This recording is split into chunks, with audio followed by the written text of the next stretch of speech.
The Friday night crowd at Romano's was the usual mix of couples celebrating anniversaries, business people closing deals over wine, and families treating themselves to something special. Maya had worked there long enough to recognize the patterns. 3 years of carrying plates, refilling water glasses, and smiling through exhaustion had taught her to read a room without even thinking about it. She tucked a loose strand of hair behind her ear and balanced 3 plates on her left arm while grabbing the 4th with her right hand. Table 12 was getting impatient. She could see it in the way the man kept checking his watch, the way his wife's smile had gone tight around the edges. Maya hurried across the restaurant floor, her feet aching in the sensible black shoes she'd bought on sale last month. "Here we are," she said brightly, setting down the plates with practiced efficiency. "The salmon for you, sir, and the chicken marsala for you, ma'am. Can I get you anything else right now?" The couple barely looked at her. They never did. Maya was part of the background, like the soft lighting or the Italian landscape paintings on the walls. She didn't mind anymore. In fact, she preferred it that way. Being invisible meant fewer questions, fewer conversations she didn't want to have. Tonight was different, though. Tonight, the restaurant had been transformed. The regular dining area had been pushed to one side, and the center of the room had been cleared to create a small event space. White tablecloths that looked more expensive than her usual ones covered the tables. Flower arrangements that probably cost more than her weekly paycheck sat as centerpieces, and right there, in the middle of it all, sat a beautiful black grand piano that had been brought in that afternoon.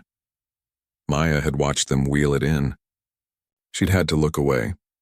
The charity gala was Romano's biggest event of the year. Local business owners, doctors, lawyers, and other people with money to spare had paid $200 a plate to support the children's hospital. Maya's boss, Mr. Romano, had been buzzing around all week making sure everything would be perfect. This event put his restaurant on the map with a different crowd. The kind of crowd that could afford to eat there more than once a year. "Maya, table 7 needs more bread," called out Tony, one of the other servers. As he rushed past with a tray of drinks, she nodded and headed to the kitchen. The place was chaos tonight. The regular kitchen staff was stressed, and Mr. Romano had hired extra help for the evening, which somehow made things more complicated instead of easier. Everyone was bumping into everyone else, and the head chef was shouting orders like a general in battle. Maya grabbed a basket of warm bread and pushed back through the swinging doors. The guests were starting to settle in now, their conversations creating a pleasant hum throughout the room. She noticed the piano again as she walked past it. Her fingers twitched involuntarily and she clenched them into a fist. "Don't think about it," she told herself. "That's not your life anymore." She'd gotten good at pushing those thoughts away. 5 years of practice had made it almost automatic. Most days she could go hours without thinking about it at all. But tonight, with that piano sitting there like a ghost from her past, it was harder than usual. "Ladies and gentlemen," Mr. Romano's voice came over the small sound system, making everyone look up. He stood near the piano with a microphone, his face red with excitement and probably too much wine. "Thank you all for coming tonight. Your generosity will make a real difference in the lives of children who need medical care. We have raised over $30,000 so far this evening." Applause rippled through the room. Maya paused near the kitchen door, the bread basket still in her hands, and watched. "Now," Mr. Romano continued, "we have a special treat for you. In just a few minutes, we will be honored to have world-renowned pianist James Chen perform for us. He's flown in specifically for this event, and I promise you're in for something spectacular." More applause. Maya delivered her bread and went back to work. She had 6 tables in her section tonight, and they all needed attention. A woman at table 9 wanted her steak more well done. A kid at table 4 had spilled his juice. A man at table 15 was ready for his check. The normal rhythm of restaurant work pulled her along, and she was grateful for it. But as the minutes ticked by, she noticed Mr. Romano checking his phone more and more often. His face, which had been flushed with happiness earlier, was starting to look worried. He kept glancing toward the front entrance, then back at his phone. The event coordinator, a thin woman in a black dress who'd been hovering around all evening, joined him. They had a hushed conversation that looked increasingly tense. Maya was refilling water glasses when she saw the event coordinator's face go pale. The woman pressed her phone to her ear, listening to something, and then she actually swayed on her feet like she might faint.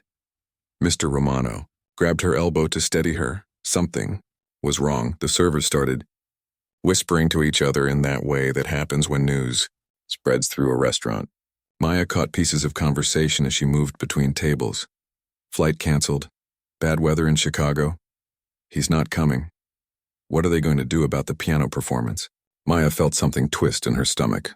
She knew what was coming before Mr. Romano even made the announcement. He got back on the microphone, and this time his voice wasn't excited. It was the voice of a man trying very hard not to panic. Ladies and gentlemen, I'm afraid I have some disappointing news. Due to severe weather, Mr. Chen's flight has been canceled. He won't be able to make it tonight. The room filled with disappointed murmurs. People had paid good money expecting a concert. Some of them looked annoyed. Others just looked sad for the children's hospital, knowing this might affect donations. We're working on finding an alternative, Mr. Romano said quickly, but even Maya could hear the desperation in his voice. Please enjoy your meals and we'll figure something out. The event coordinator was nearly in tears. Mr. Romano pulled her aside, and Maya could see them arguing in fierce whispers. The piano sat there, silent and waiting like it was mocking everyone. Maya cleared plates from table 8 with shaking hands. Her heart was beating faster than it should. She could feel sweat on her palms even though the restaurant wasn't that warm. She delivered desserts to table 12. She brought the check to table 3. She smiled and nodded and did her job.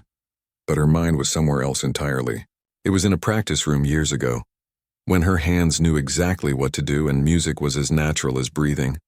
It was in an apartment where she'd cried while strangers carried away her piano, because she needed the money more than she needed her dreams. Does anyone here play piano? Mr. Romano's voice cut through her thoughts. He was asking the question loudly, desperately to anyone who would listen. Anyone at all? Even just a little bit? The guests looked at each other. A few people shook their heads. Someone made a joke about knowing chopsticks and people laughed nervously. Maya stood frozen near the kitchen door, a tray of dirty dishes in her hands. Her mouth had gone completely dry. She could play. She knew she could play, but that was a different person, from a different life. That wasn't the Maya who carried plates and smiled at strangers, and went home to a tiny apartment where she counted pills for her mother, and worried about next month's rent. But the piano was right there. And it had been so long, and maybe, just maybe, some part of who she used to be was still alive somewhere deep inside. Maya's hands were trembling so badly that the dishes on her tray started to rattle against each other. She quickly carried them into the kitchen and set the tray down harder than she meant to. The sound made a few of the kitchen staff glance her way, but they were too busy with their own work to really notice. She leaned against the stainless steel counter and took a deep breath. Then another. Her heart was pounding like she'd just run a marathon. This was ridiculous. She couldn't do it. She shouldn't even be thinking about it. Through the small window in the kitchen door, she could see Mr. Romano still looking around desperately. The event coordinator was on her phone, probably calling every musician in the city and getting nowhere. It was Friday night. Everyone who could play was already booked somewhere else. You okay? Tony appeared next to her with an armful of dirty plates. You look like you're about to throw up. I'm fine, Maya said automatically. Just hot in here. Tell me about it. Tony dumped his plates and grabbed a glass of water from the drink station. This whole night is a disaster. Mr. Romano is losing his mind out there. He keeps talking about his reputation, and how the charity is going to suffer and how he'll never get these people back in here again. Maya nodded, but didn't trust herself to speak. Her throat felt tight.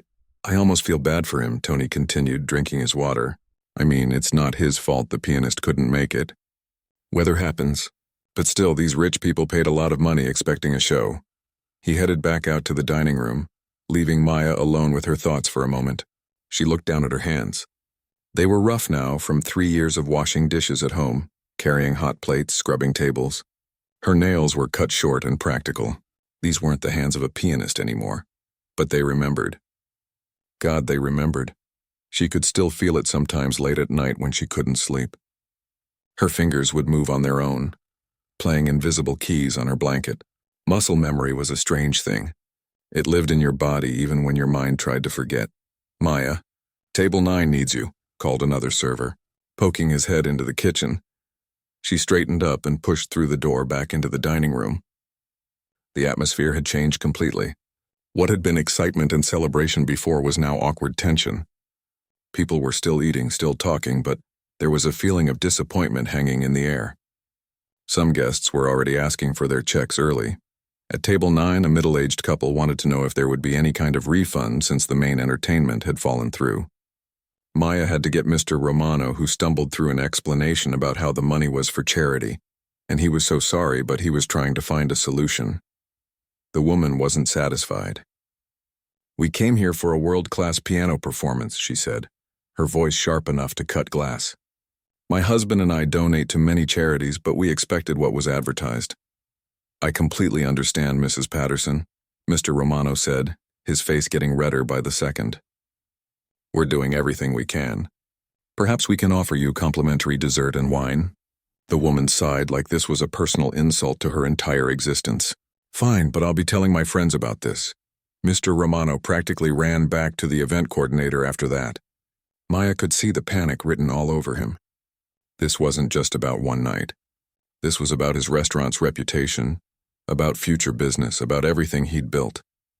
She picked up a water pitcher and started making rounds, refilling glasses, trying to stay busy, trying not to think, but it was impossible not to think. She remembered being 17, sitting at a piano in a competition, feeling like she could do anything. The judges had looked at her like she was something special.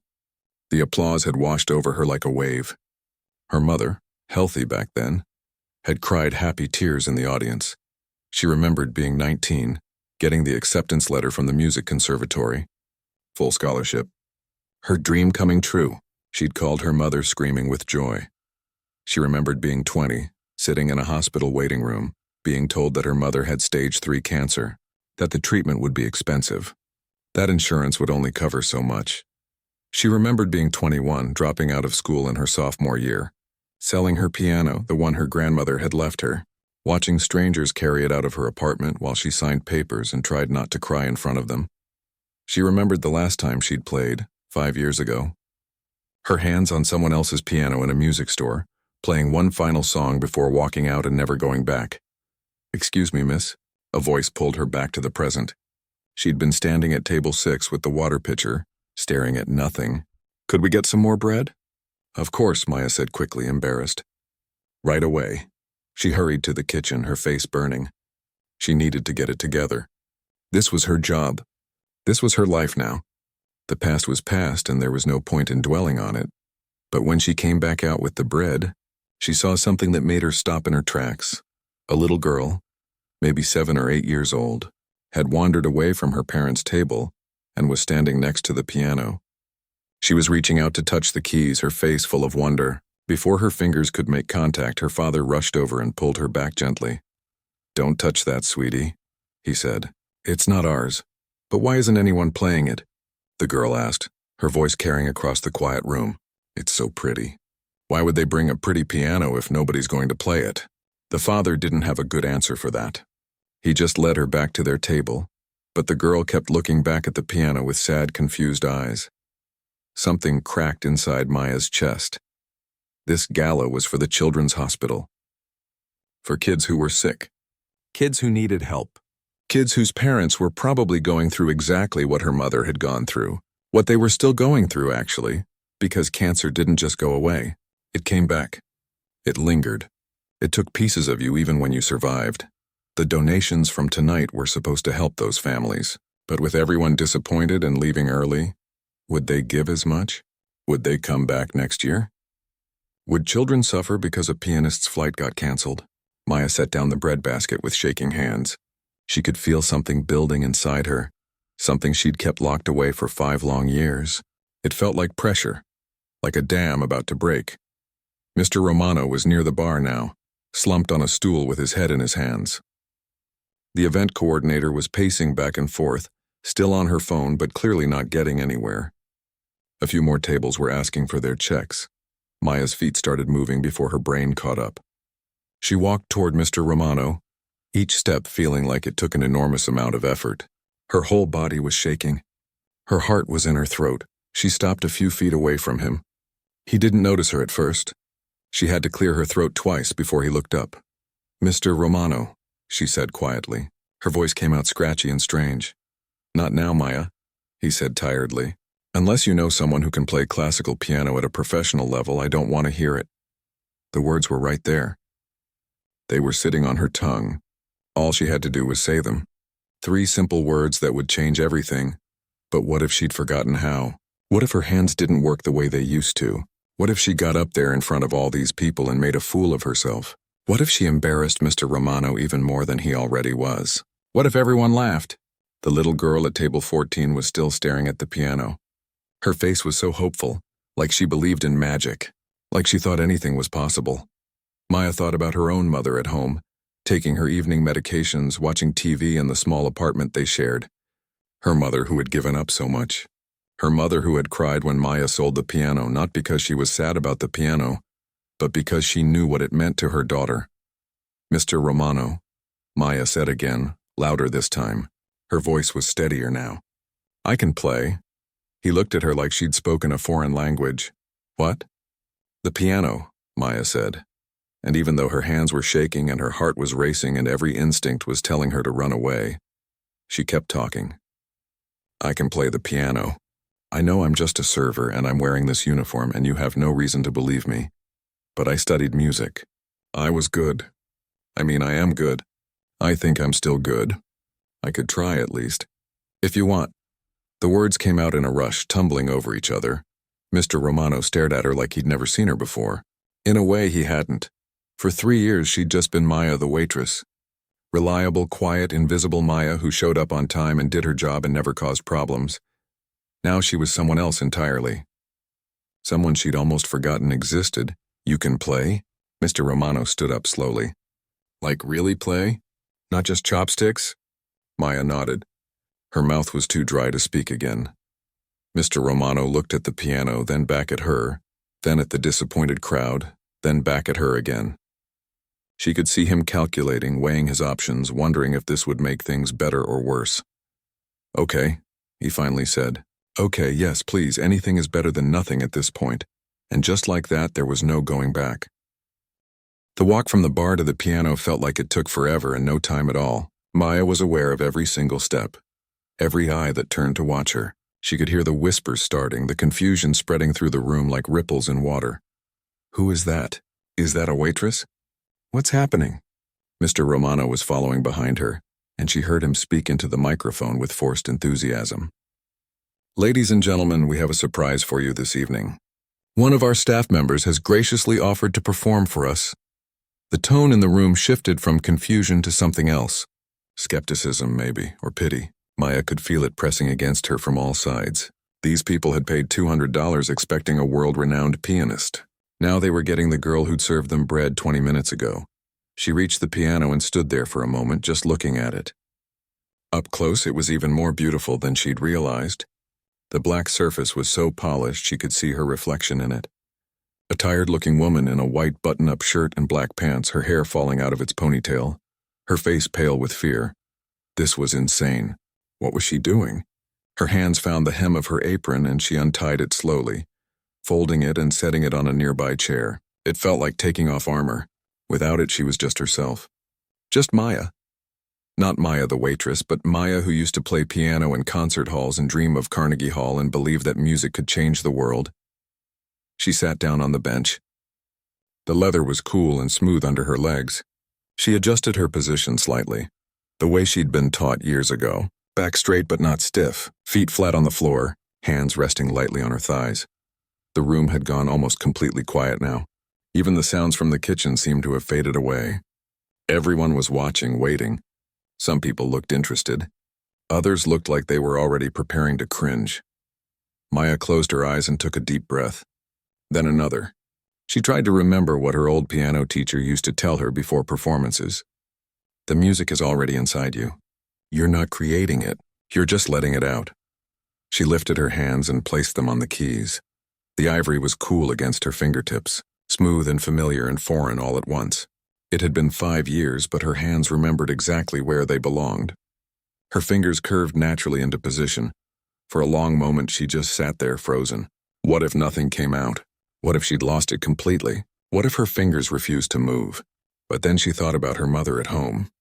She thought about the little girl who'd wanted to touch the piano. She thought about all the sick children who needed help. who needed the donations from tonight to keep coming, and she began to play. The first notes of Rachmaninoff's Piano Concerto No. 2 filled the room, and Maya felt something unlock inside her chest. Her right hand started the melody while her left hand provided the foundation, and it was like no time had passed at all. Her fingers knew exactly what to do. The opening was soft, almost hesitant, like the piece itself was waking up from a long sleep. Just like her, she thought. Just like her. She could hear a few gasps from the audience, but she kept her eyes closed. She couldn't look at them. If she looked, she might stop. If she stopped, she might never start again. The music began to build. Her hands moved faster, more confident now. The right hand climbed higher while the left hand rolled through the bass notes like thunder in the distance. This was one of the most technically difficult pieces in the classical repertoire, something that took professionals months to perfect. Maya had learned it when she was 19, had performed it twice before she'd had to leave school. Her body remembered every measure, every transition, every moment where the music swelled and fell. It was like breathing, like coming home. The concerto normally had an orchestra, but the piano part could stand alone if you played it right. You had to make the piano sound like multiple instruments, had to fill the space that the strings and woodwinds and brass would normally occupy. Maya poured everything into it, her fingers flying across the keys, her whole body moving with the music. She could feel tears on her cheeks, but she didn't stop to wipe them away. This piece had always made her cry. It was so beautiful and so sad at the same time. It was about longing and loss and hope all mixed together. It was about everything she'd given up and everything she'd survived. The dining room had transformed completely. Every single person had stopped eating, stopped talking, stopped moving. Forks were frozen halfway to mouths. Wine glasses sat untouched on tables. Even the servers had stopped working and were standing along the walls watching in complete silence. The music filled every corner of the space. It bounced off the walls and wrapped around the people and made the whole room feel alive with sound. Maya's fingers were starting to ache, but she pushed through it. The main theme came back more powerful this time, and she attacked the keys with controlled fury, making the piano sing and cry and shout all at once. Tony was standing near the kitchen door with his mouth hanging open. Mr. Romano had sat down heavily in the nearest chair, his face pale with shock. The event coordinator had tears streaming down her face. The little girl who'd wanted to touch the piano was standing on her chair, watching with wide eyes full of wonder, and Maya played on. The first movement of the concerto came to an end, but instead of stopping, Maya transitioned smoothly into something else, something she'd written herself years ago when she was still in school, a piece she'd never performed for anyone except her mother. It was simpler than Rachmaninoff, more personal. It started quiet and gentle like a lullaby. Her left hand provided a steady heartbeat-like rhythm, while her right hand sang the melody. It was about late nights in hospital rooms, about holding your mother's hand while she slept, about being scared and trying to be brave anyway. The melody grew, became more complex. Both hands were working together now, weaving in and out of each other, creating harmonies that shouldn't work but somehow did. This was the part she'd written during her last semester, when she'd known she was going to have to leave but hadn't quite accepted it yet. Someone in the audience made a sound halfway between a sob and a gasp. Maya kept playing.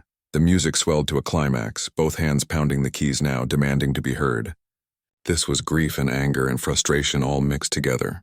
This was every dream deferred, every sacrifice made, every moment of wondering if you'd made the right choice. And then, slowly, carefully, the piece began to soften again. The anger drained away, replaced by something quieter. Acceptance, maybe. Or at least the beginning of acceptance. The melody that had been so chaotic and desperate became simple again. Gentle, almost peaceful. Maya's hand slowed. The final measures were just single notes now, spaced far apart, giving each one room to breathe. She played the last note and let it ring out, her foot on the sustain pedal, letting the sound fill the room until it slowly, naturally faded into silence. She lifted her hands from the keys. For a moment, nothing happened. The room was so quiet Maya could hear her own heartbeat thundering in her ears. She was terrified to open her eyes, terrified of what she might see. What if they'd hated it? What if she'd just embarrassed herself in front of 100 people? But then someone started clapping. Just one person at first, somewhere in the back. Then another person joined in. Then another. Then the whole room erupted. Maya opened her eyes. Everyone was standing. Every single person in the restaurant was on their feet, applauding. Some people were wiping tears from their faces. Others were just staring at her with expressions of complete shock. The little girl was jumping up and down, clapping her hands over her head. Mr. Romano was crying. Actually crying. Tears running down his round face as he clapped harder than anyone else. Tony was whistling through his fingers. The other servers were cheering. Even some of the kitchen staff had come out to see what was happening, and they were applauding too. The sound washed over Maya like a wave. She sat there on the piano bench, her hands shaking in her lap, unable to quite believe what had just happened. She'd done it. She'd actually done it. After 5 years of silence, she'd played again. And not just played. She'd performed. She'd let the music out, and it hadn't destroyed her. It had set her free. A man in an expensive suit was making his way toward her through the crowd. He had a phone in his hand and an expression on his face that Maya couldn't quite read. Excitement, maybe. Or intensity. He moved like someone with a purpose. Like someone who had something important to say. Mr. Romano rushed to the microphone, his voice cracking with emotion. "Ladies and gentlemen, I don't know what to say. I had no idea. Maya has worked here for 3 years and I never knew." The applause continued. Maya slowly stood up from the bench, her legs feeling weak and unstable. She needed to get back to work. She needed to clear tables and take orders and pretend this hadn't just happened. But the man in the expensive suit was almost to her now. And there was something in his eyes that told Maya her life was about to change again, whether she was ready for it or not. The man in the expensive suit reached Maya before she could even think about sitting back down or running away. Up close, he looked to be in his 50s with silver hair and sharp eyes that seemed to see right through her. He was still holding his phone, and Maya realized with a jolt that he'd been recording her performance. "That was extraordinary," he said, his voice cutting through the continuing applause. He held out a business card with his free hand. "I'm David Chen. I produce concerts at the Riverside Theater downtown. I also work with several classical music labels." Maya took the card with trembling fingers. The fancy lettering swam in front of her eyes. She couldn't quite make her brain understand what was happening. "I don't understand," she managed to say. "I want to talk to you about performing," David said simply. "Professionally. That piece you played, the original composition, was remarkable, and your technical skill is beyond anything I expected to see tonight." He paused, studying her face. "You've had serious training. Where did you study?" Before Maya could answer, Mr. Romano appeared at her elbow, his face still red and tear-streaked. "She went to the Eastmont Conservatory," he said, and Maya realized with surprise that he must have looked at her employment file at some point. She'd listed her incomplete degree on her resume 3 years ago, though she'd never expected anyone to actually read it or care. David's eyebrows went up. "Eastmont? That's one of the top programs in the country. Why are you working as a server?" The question hung in the air. The applause had finally died down and people were starting to return to their seats, but most of them were still watching Maya and the conversation happening near the piano. She could feel dozens of eyes on her. "I had to leave," Maya said quietly. "Family reasons." Something in her voice must have told David not to push further because he just nodded. "Well, I'd love to discuss possibilities with you. Can we set up a meeting? Maybe lunch next week?" Maya opened her mouth, but no words came out. A meeting? With a concert producer? This was the kind of thing that happened in movies, not real life. Not to waitresses who hadn't played piano in 5 years. "She'd love to," Mr. Romano said firmly when Maya didn't respond. He looked at her with an expression she'd never seen before. Pride, maybe. "Maya, take his card, call him. This is important." "I should get back to work," Maya said, but even as the words left her mouth, she knew how ridiculous they sounded. She'd just performed a 15-minute concert for a room full of wealthy donors. Her tables were probably wondering where their server had disappeared to. "Actually," the event coordinator said, appearing suddenly with her tablet, "we've just had something incredible happen." Her voice was shaking with excitement. "During your performance, people started adding to their donations. Look at this." She turned the tablet around so Maya could see the screen. Numbers were scrolling by. Donation after donation coming in through the charity's website. $50, $100, $500. Someone had just donated $2,000. "The video is already going viral," the coordinator continued. "Someone posted it on social media while you were playing, and it's being shared everywhere. People are donating who aren't even here tonight. We've already raised an additional $40,000 in the last 10 minutes. Maya felt dizzy. She reached out and steadied herself against the piano. You did that, Mr. Romano said softly. You saved the whole event. You did more than that. You turned it into something special. The little girl who'd wanted to touch the piano earlier was suddenly there, tugging on Maya's sleeve. Her parents were right behind her, smiling apologetically. We're sorry, the father started to say, but the little girl interrupted him. You were so beautiful, she said to Maya, her eyes wide and sincere. When I grow up, I want to play piano just like you. Maya felt something crack open inside her chest. She knelt down to the girl's level. Then you should, she said, her voice thick with emotion. Don't let anything stop you. Keep playing no matter what. The girl nodded seriously, like Maya had just told her the most important secret in the world. Her parents thanked Maya again, and then they were gone, swept back into the crowd of people who seemed to have surrounded the piano area. Everyone wanted to talk to her. They had questions, compliments, stories about their own experiences with music. A woman told her about her daughter who was studying violin. A man said he'd given up cello 20 years ago, and now he was wondering if it was too late to start again. An elderly lady grabbed Maya's hand and just held it, tears in her eyes saying thank you over and over. Tony appeared with a chair and practically forced Maya to sit down. You look like you're going to pass out, he said. Just sit for a minute. I'll cover your tables. I need to work, Maya protested weakly. Are you kidding me? Tony laughed. After what you just did? Mr. Romano will probably give you the rest of the night off, maybe the rest of the week. That was insane, Maya. I've worked with you for 2 years and I had no idea you could do that. Neither did I, Maya thought. She'd spent so long trying to forget, trying to be someone else, that she'd almost convinced herself that the old Maya didn't exist anymore. But she'd been there all along, just waiting. David Chen was talking to Mr. Romano and the event coordinator, but he kept glancing back at Maya. He caught her eye and mouthed, "Call me," pointing to the business card she was still clutching in her hand. More people came by. A couple who owned a restaurant on the other side of town wanted to know if she'd play at their anniversary party. Someone from the local news station gave her his card and asked if she'd be willing to do an interview. A piano teacher asked if she gave lessons. Maya's head was spinning. This was too much, too fast. An hour ago, she'd been carrying plates and trying to be invisible.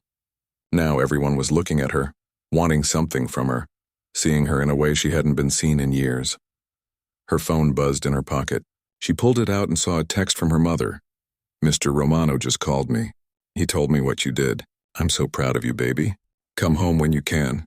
I want to hear everything. Maya stared at the message, fresh tears blurring her vision. Her mother. She'd been so focused on taking care of her mom, on earning money for medications and doctor's appointments, that she'd forgotten to take care of herself. She'd forgotten that her mother wanted her to be happy, not just to sacrifice. Are you okay? A woman around Maya's age had sat down in the chair next to her. She had a kind face and was dressed in a simple black dress. That was an amazing performance. I'm actually a journalist. I write for the arts and culture section of the city newspaper. I'd love to do a story about you if you're interested. People need to hear about this. About you. I don't know if there's much to tell, Maya said. Are you serious? The journalist pulled out a small notebook. A classically trained pianist working as a waitress, stepping in to save a charity event when the main performer cancels, playing a world-class concerto in an original composition that had half the room in tears. That's one of the best human interest stories I've heard in years. Maya hadn't thought about it that way. To her, it was just her life. Just the choices she'd had to make, the things she'd had to do. Why did you stop playing? The journalist asked gently. If you're comfortable sharing. And somehow, maybe because she'd already exposed so much of herself tonight, Maya found herself talking. She told this stranger about her mother's cancer diagnosis, about dropping out of school, about selling her piano, about the 5 years of just surviving, of putting one foot in front of the other, of telling herself that music was in the past. The journalist wrote quickly, nodding, occasionally asking a question. When Maya finished, there were tears in the woman's eyes. Thank you for trusting me with that, she said. I promise I'll tell it right. Your story matters. Not just because you're talented, which you obviously are, but because you're real. You're someone who gave up their dream for love, and then found it again when you least expected it. More donations were still coming in on the charity website. The event coordinator kept showing Maya the running total, which had now passed $90,000. That was 3 times what they'd originally hoped to raise. Mr. Romano brought Maya a glass of water and a plate of food from the kitchen. "Eat something," he insisted. "And Maya, I'm giving you tomorrow off. Paid. You deserve it." "You don't have to do that," Maya started to say. "I'm not asking," Mr. Romano said firmly. "You saved this event. You probably saved my restaurant's reputation, and more importantly, you're going to help a lot of sick kids with what you did tonight. Take the day off. Rest. Think about what you want to do next." What she wanted to do next. Maya hadn't let herself think about the future in so long. She'd been so focused on just getting through each day that she'd forgotten to dream. David Chen came back over before he left for the night. "I'm serious about that meeting," he said. "I have some ideas. Some opportunities that might interest you. No pressure, but I think you have real potential for a professional career. It's not too late.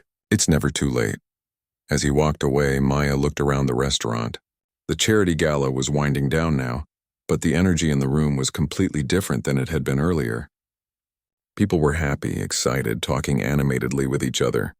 Several of them smiled at Maya as they passed by on their way out, some stopping to thank her again. The piano sat there, silent now, but somehow it looked different to her, not like a ghost anymore, not like something that haunted her. Just like an instrument, like a tool for making music, like a door that had been closed for 5 years but was now, maybe, starting to open again. Maya pulled out David Chen's business card and ran her finger over the embossed lettering. Tomorrow she would call him. Tomorrow she would think about the future. Tomorrow she would start to figure out what came next. But tonight, she just sat there in Romano's restaurant, surrounded by the aftermath of something extraordinary, and let herself feel something she hadn't felt in a very long time. Hope. Maya didn't get home until almost midnight. Her hands were still shaking as she unlocked the door to the small apartment she shared with her mother. The living room light was on, which meant her mom had waited up despite it being way past her usual bedtime. "Mom, you should be sleeping," Maya said, but her mother was already getting up from the couch, moving slowly with the cane she'd needed ever since the last round of treatment. "Are you kidding? How could I sleep after what Mr. Romano told me?" Her mother pulled her into a tight hug. "He said you played. He said you were magnificent." Maya buried her face in her mother's shoulder and finally let herself cry. Not sad tears this time. Something else. Relief, maybe. Or release. All the emotions she'd been holding back for 5 years came pouring out at once. "I was so scared," Maya whispered. "I thought I'd forgotten how." Her mother pulled back and looked at her with fierce love in her eyes. "Baby, you could never forget. That's not how music works. It's part of who you are." They stayed up late talking. Maya told her everything. About the canceled pianist, about the desperate situation, about the moment she'd decided to step forward. She told her about David Chen, about the donations flooding in, about the little girl who wanted to play piano when she grew up. "I got all these business cards," Maya said, pulling them out of her pocket and spreading them on the coffee table. "A concert producer, a journalist, a news station. I don't even know what to do with all this." Her mother picked up David Chen's card and studied it. "You call this man on Monday," she said firmly. "You hear what he has to say. But Mom, what about work? What about your appointments next week? What about your life?" Her mother interrupted gently. "Maya, I never wanted you to give up music for me. Never. You did it because you have a beautiful heart and you love me. But watching you bury that part of yourself for 5 years has been one of the hardest things I've ever experienced." "You needed help," Maya said simply. "I did. I do. But not at the cost of your dreams." Her mother squeezed her hand. "We'll figure it out. We always do. But you need to see where this goes. You need to let yourself have this." That night, Maya couldn't sleep. She kept replaying the performance in her mind, feeling the keys under her fingers, hearing the music fill the room. Around 2 a.m, she pulled out her phone and searched for her name. Online. The video was everywhere. Someone had posted it with the caption, "Waitress saves charity gala with stunning piano performance." It had been shared thousands of times already. Maya watched herself play, seeing it from the audience's perspective for the first time. She looked small sitting at that big piano in her server uniform, but when the music started, something changed. She looked like she belonged there. The comments were overwhelming. People from all over the world were watching, sharing their own stories of dreams deferred and passions rediscovered. Someone had started a crowdfunding campaign for her mother's medical expenses. Maya stared at the growing total in disbelief. By Monday morning, the campaign had raised over $80,000. Maya called the number on the crowdfunding page, certain there had been a mistake. But it was real. Thousands of people, most of them strangers, had donated. They'd been moved by her story, by her music, by something in that performance that had touched them. She called David Chen from the parking lot of the medical center, while her mother was inside for a routine checkup. Her hands were shaking as she dialed the number. "I was hoping you'd call," David said when he answered. "Listen, I've been thinking about you all weekend. I want to propose something. The Riverside Theater has a Young Artist series. We feature emerging talent in classical music. The next available slot is in 3 months. I'd like you to headline it. 3 months. Her own concert. At a real theater." "I haven't performed in 5 years," Maya said. "Just that one night." "Then you have 3 months to prepare," David replied. "Look, I've been in this business for 30 years. I know talent when I see it. But more than that, I see something special in you. The way you play, there's emotion there. Real feeling. That's what makes a performance memorable. The technical skill can be refined. The heart behind it, that's either there or it isn't. You have it." Maya took a deep breath. "Okay, yes, I'll do it." Over the next few weeks, everything changed so fast it made her dizzy. The newspaper article came out and went viral. A local music store donated a piano to Maya, a beautiful upright that fit perfectly in the corner of her apartment. She cried when they delivered it. Mr. Romano promoted her to restaurant manager and cut her hours so she'd have time to practice.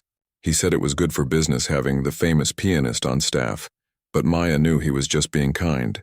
She practiced every single day. At first her fingers were stiff and clumsy, but gradually the old skills came back. She worked with David to build her program for the concert. Chopin, Debussy, some Beethoven, and her own composition, the one she'd played that night at Romano's, which she'd never even given a proper title until now. The journalist asked her what it was called. Maya thought about hospital rooms and late-night fears and choosing love over dreams and finding your way back to yourself. "It's called Still Here," she said. Her mother's health improved with access to better treatment, paid for by the crowdfunding money. There was even enough left over for Maya to set up a small scholarship fund for music students who had to leave school for family emergencies. She wanted other people to have a second chance too. The night of the concert came faster than Maya expected. She stood backstage at the Riverside Theater, wearing a long black dress instead of a server uniform, and tried to calm her racing heart. The theater wasn't huge, maybe 300 seats, but it was sold out. People had bought tickets to see the waitress who played piano.